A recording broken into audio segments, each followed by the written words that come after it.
kita lanjut pada bagian berikutnya, yaitu pronoun. Pronoun ini adalah kata benda.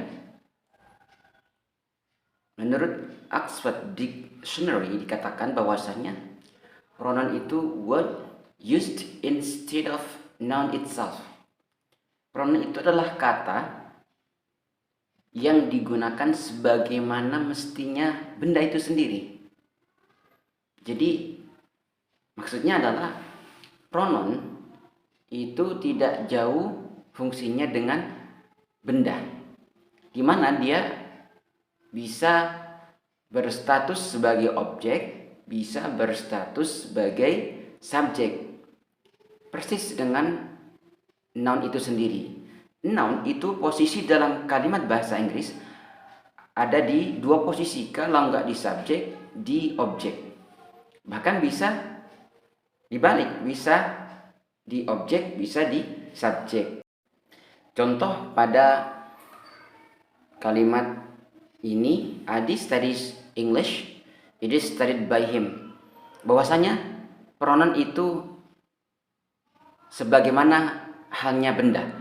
Benda itu posisinya dalam kalimat bahasa Inggris ada di dua posisi, bisa di subjek, bisa di objek. Dan sesuatu yang ada di subjek dan objek itu biasanya nggak akan jauh dari noun ataupun pronoun. Seperti contoh Adi studies English. Adi itu sebagai subjek, berarti noun ada di subjek. Kemudian English itu adalah objek, berarti noun juga ada di objek. Berarti noun itu bisa berposisi di subjek dan di objek.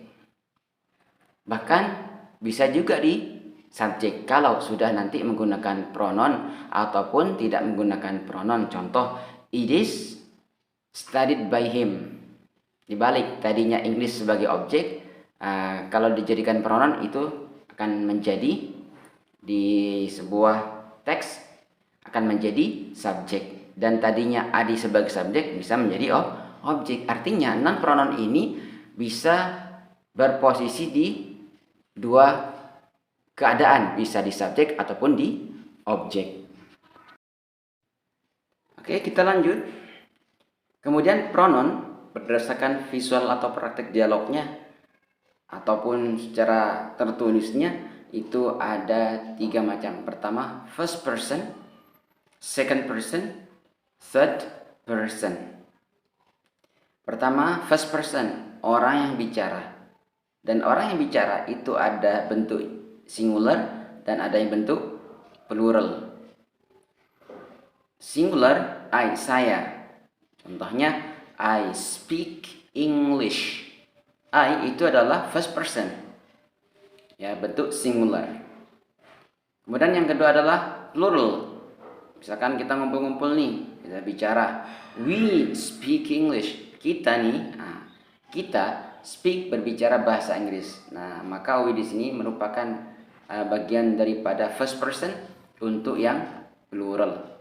Kemudian yang kedua adalah second person. Second person adalah orang yang kita ajak bicara. Dalam bahasa Arab itu mukhatab atau mukhatabah, ya.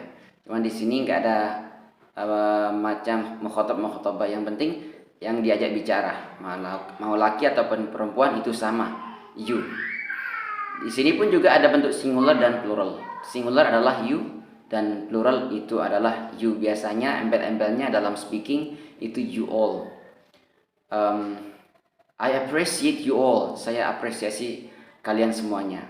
Ya, mungkin nanti yang bedakan adalah teks ataupun konteksnya. Yang ketiga adalah third person. Nah, ini third person ini adalah orang yang dibicarakan, ya. Orang yang dibicarakan. Bentuknya pun ada dua, ada singular dan ada plural. Singular isinya adalah she, dia perempuan, he, dia laki-laki, it, itu benda. Kemudian plural atau jamak, ya. Jadi they, mereka. Orang yang bicarakan, mereka loh yang setiap hari berbahasa Inggris. They speak English every day.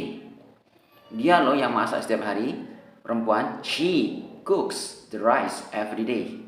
Oke teman-teman, itu gambaran daripada pronoun. Adapun macam-macam pronoun, ada nanti personal pronoun, fungsi pronoun, ini masih perkenalan ya, namanya aja pengenalan part of speech. Untuk variasi dan secara komplit kita akan bahas di lain waktu. Oke, itu saja dari saya. Selamat berjumpa di materi berikutnya, itu verb